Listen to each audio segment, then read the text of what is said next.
Davidson, this is my question. A lot of times we, I we, we say that I think implementation is a problem for us, right? Now, looking Yeah. at your settings in Nigeria, I would want you to tell us, is implementation also a bottleneck to these environmental policies that you already have in place? Is that the major problem? Do we have all the information we need? Do we have maybe all the laws? Are we acting boldly? Are we being innovative? Is that really the problem? And I would want you to maybe just briefly speak about it within the context of Nigeria. Thank you. Hello? Yeah, Hello? hello. Can you hear me? Yes, I can hear you. All right. In Nigeria, I will say implementation is actually one of the major setbacks as to why a lot of environmental bills, policies have not been completely achieved. If you remember vividly and keenly during the last webinar that I attended before joining AFRISA, I posed a lot of questions, from Nigerian side where I raised that in Nigeria there are a lot of policies on ground, there are a lot of ideas and ideologies on ground, yet the political will for those policies to be implemented has always been a major challenge. And then, like you rightly captured, I think one of the things in Nigeria that has really been a major huge is what we call lack of sustainability. Sustainability in the sense that a ruling party is on throne today, and then there were certain measures and certain policies put in place in order to cope environmental challenges and problems. As soon that that ruling party is overthrown and another party comes to be, you discover that such kind of beautiful, awesome, aesthetic policies will be discarded into trash cans, because of political party differences. And then that has really been a major challenge. But a lot of NGOs have been trying to, come out with policies so as to complement the abandoning of such policies so that it can become effective. And I think one of the things we can really adapt in eco-made solution or Africa is for us to begin to fetch those policies that have been abandoned, and on our own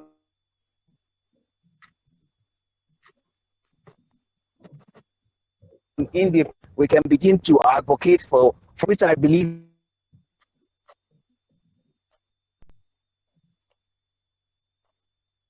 can really attract the attention of those at the helm of affairs. Our constitution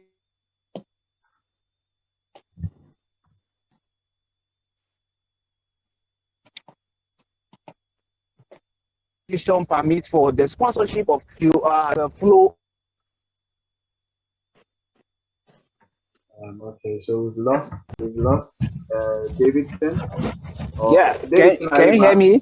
Okay, Yeah, yes, it's yeah. better now. So if as a group we can begin to bring out bills that can be sponsored at the floor of National Assembly, I think it will really go a long way. But by and large, what I am trying to say is that implementation has always been a major challenge. And like I have always said, it is easy to Hello, bring Davidson. Please can you? Hello. initiate of challenge. We're finding it difficult. We are finding it difficult to hear you, Davidson. So please kindly check your network for us. I'll get back to you. I would want to go to Gideon. I'm here. Your line keeps breaking, so please kindly check it for us. Gideon, please can you hear me now? Yeah, I can hear you clearly. Can you hear me? So yes, please. So we were talking about how we can invest in our planet. We're doing enough, and what do we have to do? So if you can briefly tackle that for us, thank you. And I would want to plead with all of us. I think we are almost using the time that we gave, so we'll be brief so that maybe we can add one or two discussions to it and we can bring it to a close. Looking at how interesting the discussion is, I think we'll have a part two. So yeah, thank you. So Gideon, please come. Oh, okay. I was just trying to, before I come to this question, thank you.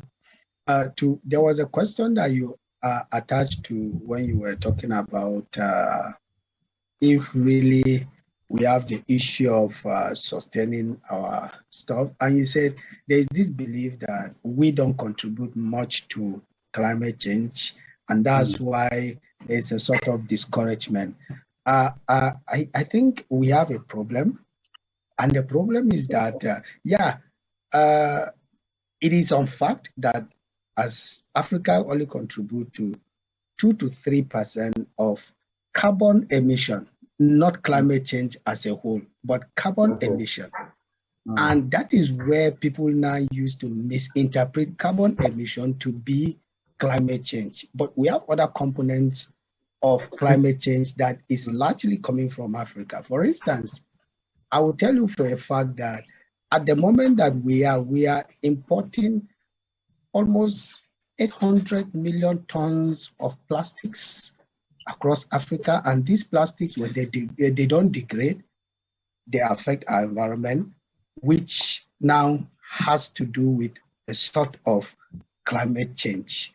And also, one sector that people are not looking at is the greenhouse gases that we release from our agriculture, from our crude sort of agricultural practices, that is not carbon emission. And so it is a sort of a big lie for us to say that we don't contribute to climate change.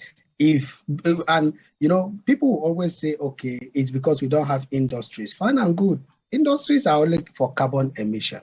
But let's even revert back to to most of the African countries that we have. We still depend on coal for our generation of power.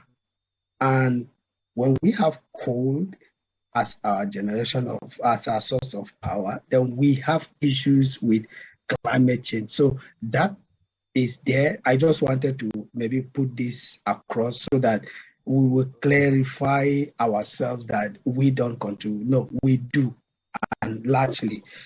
Now coming to the question that you asked, I attended a webinar just 3 days ago, where actually we were talking about investing in the earth, and the general consensus that we all agreed or that we all arrived is that we have to go back to the root.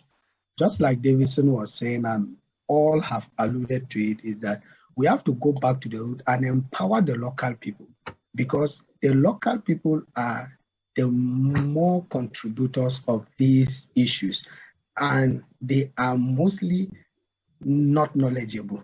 A lot of us who are exposed sort of try to control our environmental behavior, but the crude agricultural practices that we have goes back to the local community. So there are foundations, like I know of one in South Africa, that they go to impact the local community. You form a group, you come with your plans and sort of businesses that is environmentally friendly, your type of agricultural practice that is environmentally friendly. And what is the footprint to carbon footprint ratio of that practice.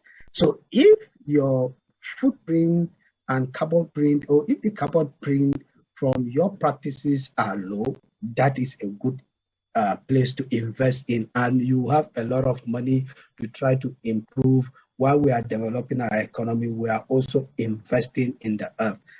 So we must sort of educate, empower, and go back to the default setting of building our local communities. Thank you. Okay. Thank you so much. I would like to know from Ammar, is Sudan doing enough when it comes to protecting its environment? Okay, I was had a bad connection. I don't know.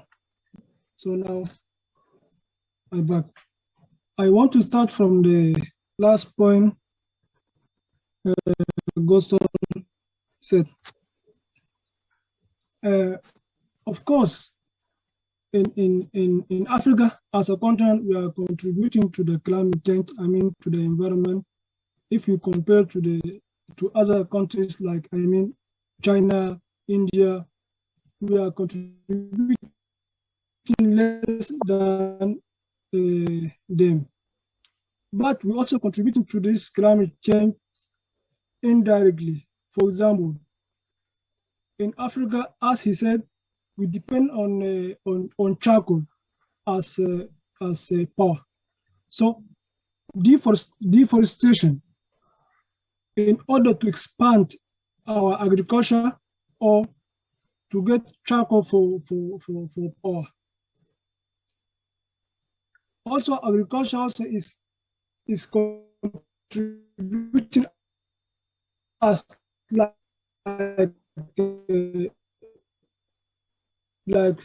fertilizers, the crop requirement as the population. The population is increasing year by year. Near future, around 2050, we reach 1.9 billion something. So there's no way we need to use these fertilizers, but we have to manage. When we add existing fertilizer and water to get high yield, this fertilizer transfer to the emissions, like greenhouse gas emission, especially N2O, because the source of this gas nitroxide is agricultural soil, fertilization and irrigation. So N2O is contributing to the climate change more than CO2. Of course, the amount of CO2 is bigger than N2O, but the effect of N2O is more than CO2. So the source of CO2 is like vehicles, factories, but N2O, nitroxide, is from agricultural sector. So agriculture is contributing. In order to mitigate these gases, we need to manage our irrigation system of fertilization application and those on this sector.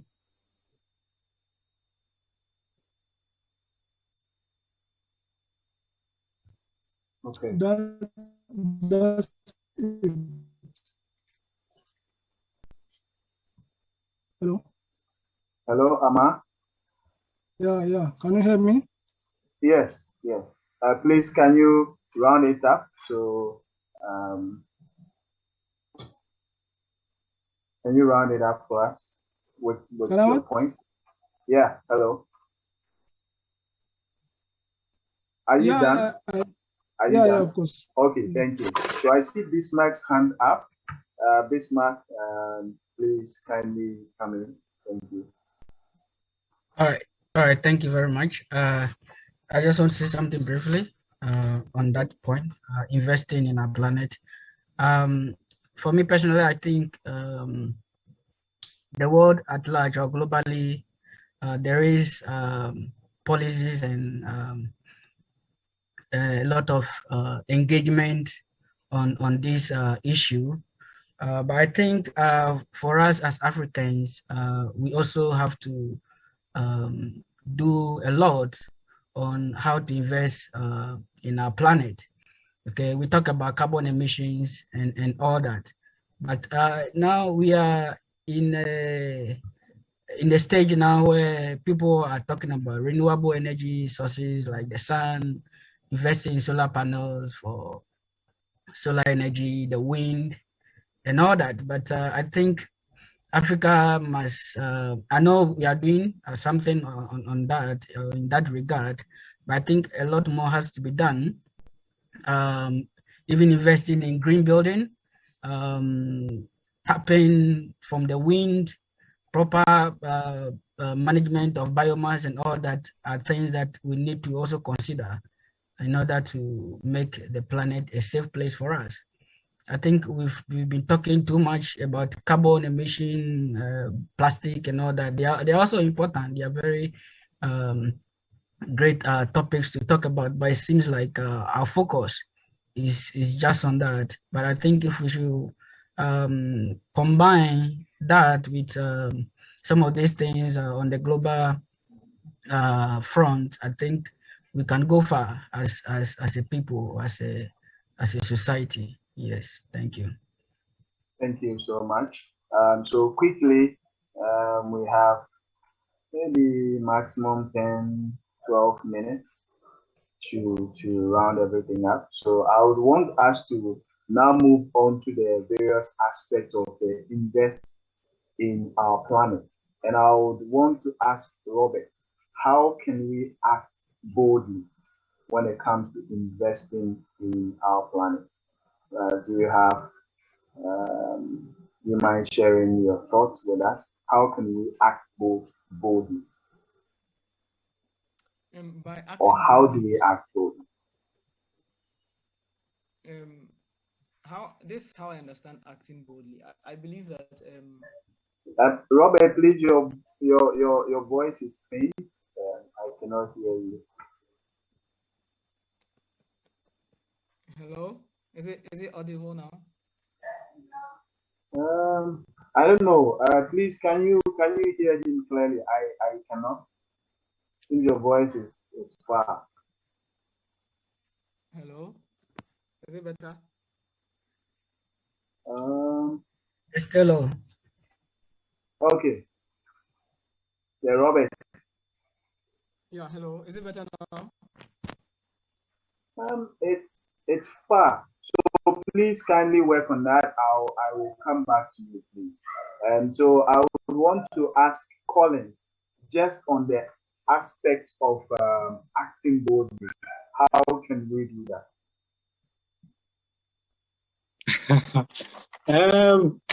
I think from Gideon and Davidson's points raised, clearly showed how we can act boldly by impacting by helping best starting from our communities, Okay. And that's where everything is going to start from. If we can empower our communities in a way that people who are in the communities are empowered to be able to drive the focus of what we want to achieve. Once it's set out, then we will be making an impact. Other than that, it will be just wishing and talks and then data and analytics, and at the end of the day, it will still not get anywhere. That's my take on it. Thank you so much, Collins. I would want to go to Davidson on the aspect of innovating broadly. How do we do that?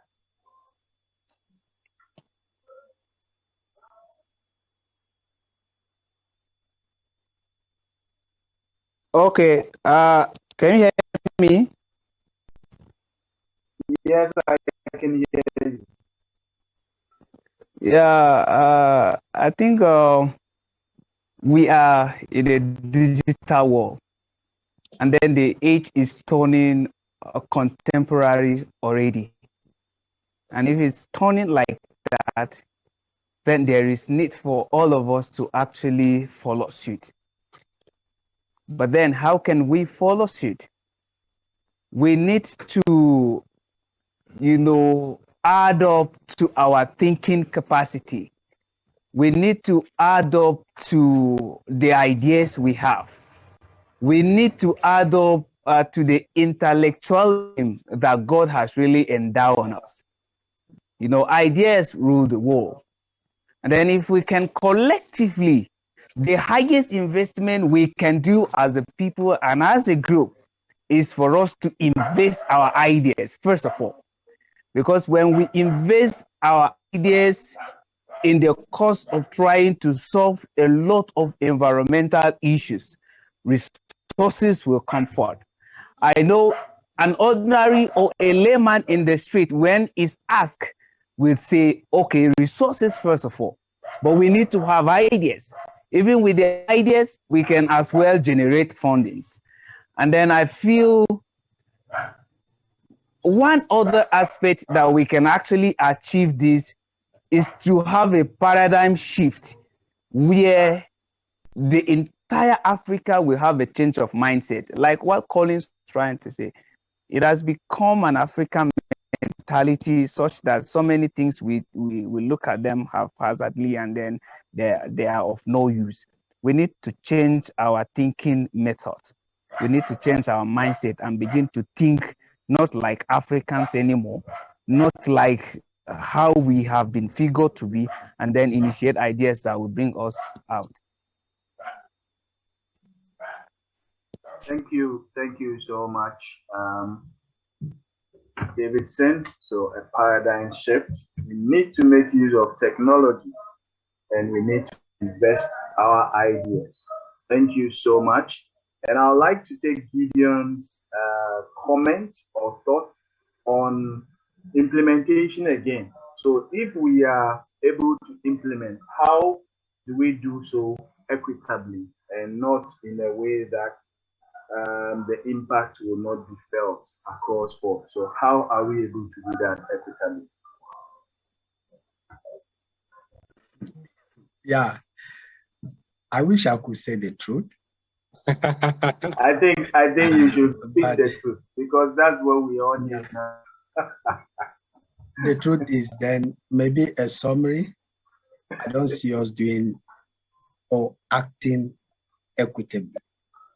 But since we want to talk and engage and share ideas, then maybe I will say one of the things. But if from the reality that we have, I would say I don't see us doing it because one, I don't see us changing the status quo, removing the powers from the politicians so that we could now have a bottom to top approach. It will always and it will remain a top to bottom approach. Two, I wish we could stop being beggars where we all depend on the EU, the US for aid, for funding, and invest in ourselves. We have the resources, but since we are sharing ideas and we want to share ideas for the sake of sharing ideas. One thing that I think we can look into is we, the young ones now, continue to engage our humanitarian resources, our ideas to sort of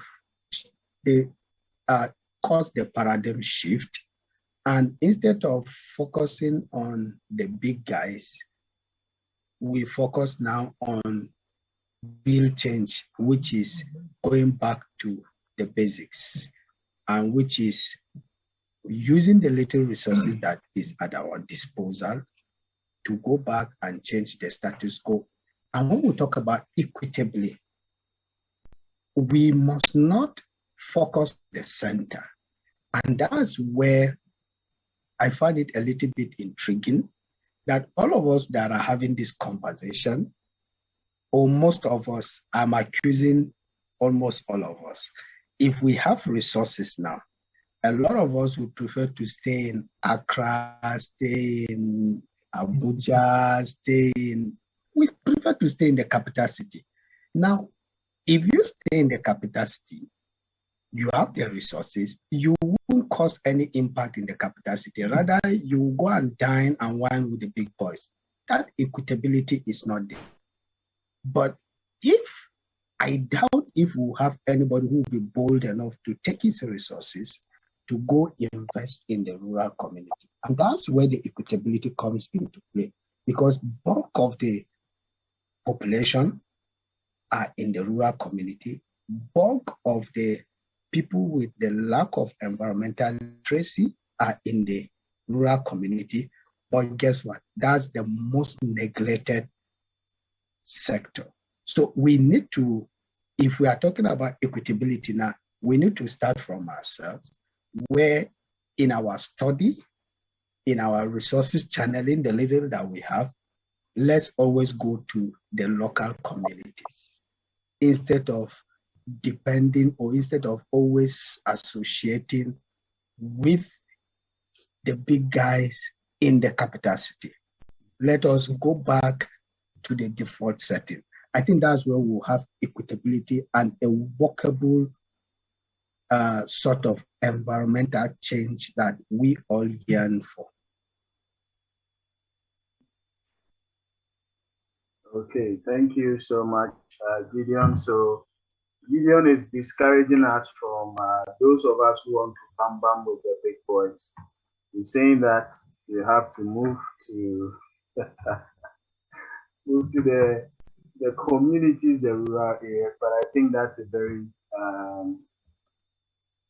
profound statement. It has to start with ourselves. We need to spread our wings and go much better, and not just within the places that the Accras, the Abujas, or the Kumasis, or the Lagoses, where we think that is the only place we can put in the investment or put in all the way.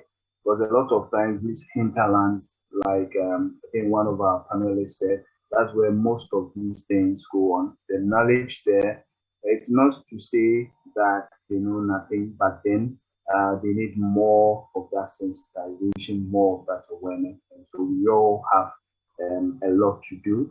I want us to, I think we'll definitely come back for part 2. We are almost at the end of our discussion. Now, this question is, I don't know if, before we come to our personal final remarks, it is something that we ask, or it's within certain circles and certain quarters. And I would also want to find out from my panelists today what they also think about it. Environmental, I just want to take the bigger word, sustainability. Sustainability. I know we talk about the environmental aspect, the economic aspect, the social aspect. Is this a reality? Is this a mirage? Because people have made the point that we had the MDGs, Millennium Development Goals. We don't know how it ended. Some people just used it as a cash cow, took lots of money, and they cannot really show anything for it. Now we have the Sustainable Development Goals, the SDGs. We also have a time limit. Is this really achievable? As we are celebrating the Earth Day today, we are being asked to invest in our planet by acting boldly, innovating broadly, implementing equitably. What is our take on this statement? And maybe I'll take 30 seconds from all of us here, your thoughts on this. So I would want to start with Bismark. What's your thought about this? Is it a mirage? Is it a reality? Is it achievable? Just 30 seconds.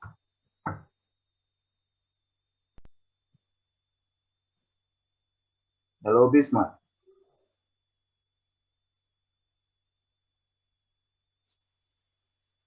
Bismark, please, we cannot hear you.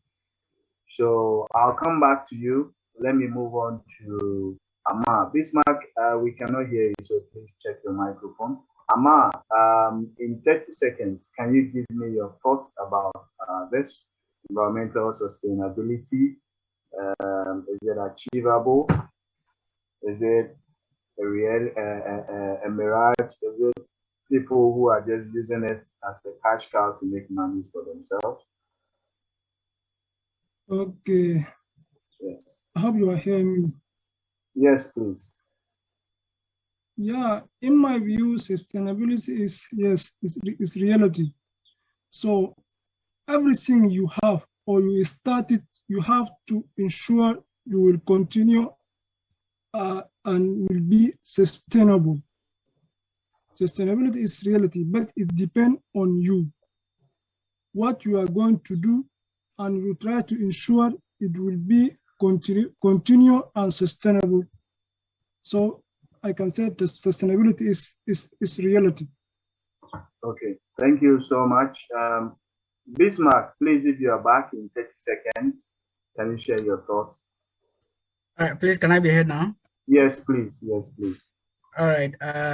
When we talk about sustainability or sustainable development, I think it's a reality, it's achievable, but we need to consider an integrated approach. I heard you mention that it's not just environment, but we have to also look at the economic, the social aspect, and we need to be human-centered when it comes to these things. Okay, and we need to see how we can, as someone said before, use the earth or use what we have, but not affect it or impact it negatively. So in a way, it's a challenge, but I think it's possible. We just have to find all the approach that is necessary for us to achieve that, and I believe that can be achieved. Thank you. Thank you so much. I would want to take Robert's view on that. Sustainability is a reality. Okay. Yeah, it's a reality because I believe this world was created to be preserved. But how do we go about it? The question has to do with how do we go about it. So I think we should stick to the appropriate measures to sustain the environment. Okay. Thank you so much, Robert. Davidson, your 30 seconds thoughts about sustainability being a reality or a mirage? Yeah, the challenges might be enormous. The challenges might be daunting, but they are achievable. They are realistic. Martin Luther King Jr. once said, "The ultimate measure of man is where he stands, not in moment of convenience or luxury, but in times of challenges and controversies." It is left within our ball code to see how we can devise the means of sustaining it. Like I posted on my Facebook wall this morning, I think I talk about environmental sustainability. I wrote and I said environmental sustainability is key in nurturing a healthy ecosystem that is mutually beneficial to a healthier quality of life today and in the future. Today and in the future. They are realistic and they are achievable. Thank you. Thank you so much, Davidson. Gideon, can you also give us your thoughts in 30 seconds? Sustainability is our wish. It's what we need. But at the moment, I see it as a mirage. I think I will be the only pessimist here. And the simple reason is we are still going on what we call business as usual. Since the 1970s that we started this, I can bet anybody to bring up data to show that we've actually improved, or rather, we are declining. So I don't see us changing. We can only strive to maintain a sort of a balance or try to keep the earth going. For sustainability, it's actually what we need, but I see it as a mirage at the moment. Okay, thank you so much. And I think I'll go back to what Robert said. We need to look at the approach and how we go about it so that it doesn't just become the business of the day or the cash cow for some people who may just come up with some data, take money, and we are still where we are. So thank you all very much. And I would want to take your final remarks of today's discussion, what your thoughts are about the Earth Day and anything you would want to talk on with regards to the environment. So a minute each for all of us, and then we'll bring our discussion to an end for today. Thank you. I'll start with Ammar, based on how I see the names in my chat. I'll start with Ammar. So Ammar, your final remarks, and maybe you could chip in some possible solutions to current environmental problems, how you would want to sign off. So please. Okay. Thank you for this session today. I hope we will continue not only the S Day. Let's make every day is S Day. I want to bring some solutions in order to reduce or minimize these negative effects on climate change. For example, in the forest sector, remember, if you remove only one tree for any of for any reason, remember you replant another tree, because deforestation is one of the things is destroying our land and finally affect environment. In agriculture sector, we suppose horizontal expansion is not a good way. We need vertical expansion, like new technologies. We use management in fertilizers, irrigation.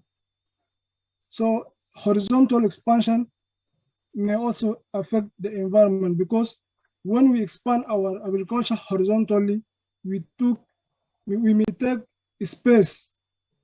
If vertically, the other areas we can do, like it will remain for forests and wildlife or other sectors. Even in civil, it's better to build vertically also. The renewable energies, we should focus on renewable energies, because they are called environmental friendly.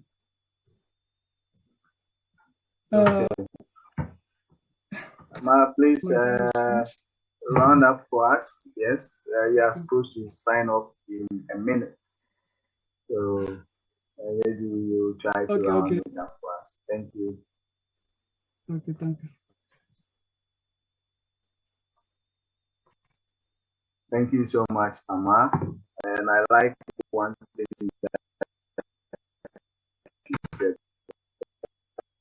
every day is a day. So thank you for that. I would always remember that you also spoke about afforestation and green technologies. Thank you so much.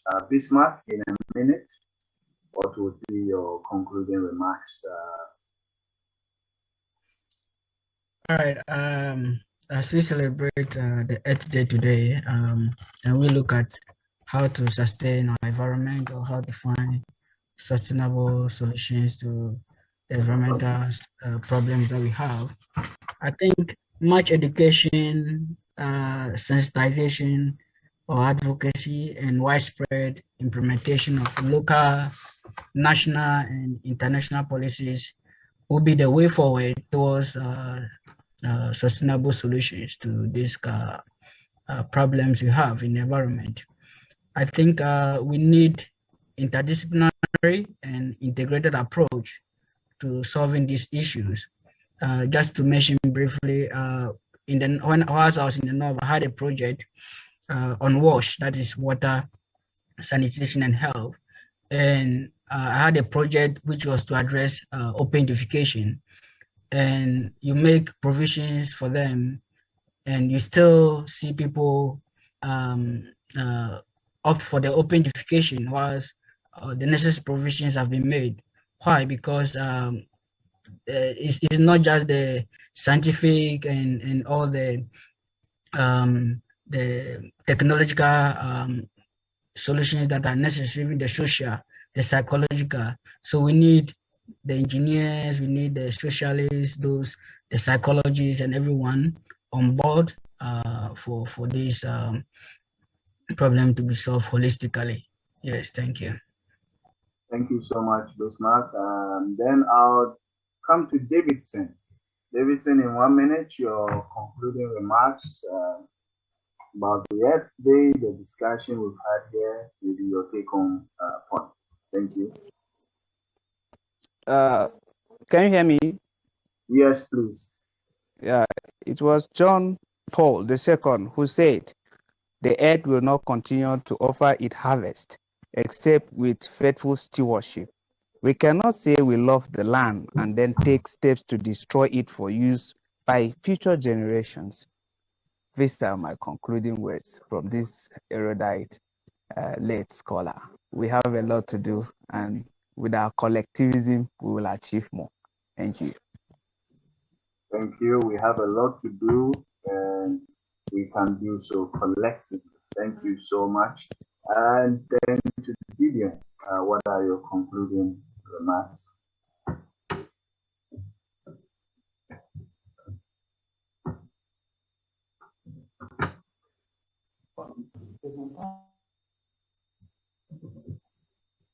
Gideon, please, your line is breaking.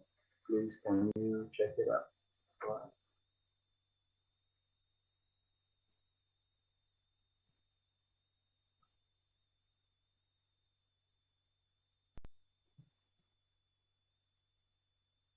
Okay, so let me go to Robert while we wait for Gideon to wrap up. Robert, please, your concluding remarks, your take-home points, any message you would want to send across to everyone who watch or listen to today's conversation.